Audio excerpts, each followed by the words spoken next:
Hi. என்னடா இன்னும் வெளியே சுற்றிட்டு இருக்கான்னு என்ன பார்க்குறீங்க? உள்ளே சாமி கும்பிட்டுட்டு இருக்காங்க. ஓகே, நான் இப்போ எப்படி சொல்கிறது, கட் பண்ணிட்டு நான் சாமி அலங்காரம்லாம் எப்படி இருக்குன்னு கட்டுறேன். ஓகே, கட்டவும் மாட்டேங்க, வெயிட் பண்ணுங்கள். பாருங்க, தெரியுதா? கிருஷ்ணர் கால் வச்சுருக்கோம். கிருஷ்ணர் எங்கள் வீட்டுக்கு வந்திருக்காரு பாருங்க.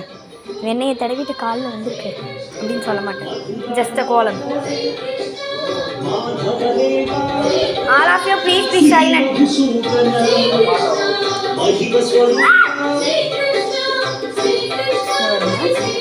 வேங்க பூஜை நான் காட்டியிருக்கேன்.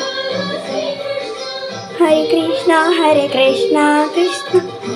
ஓகே, நான் வந்து இதெல்லாம் சாமியெல்லாம் நான் அந்த ஹிஸ்ட்ரியில் சொல்கிறதுனால அது அடுத்த பாட்டில் சொல்கிறேன். ஓகேவா? பார்ட் 1 பார்ட் 2 அதான் இது போதும்.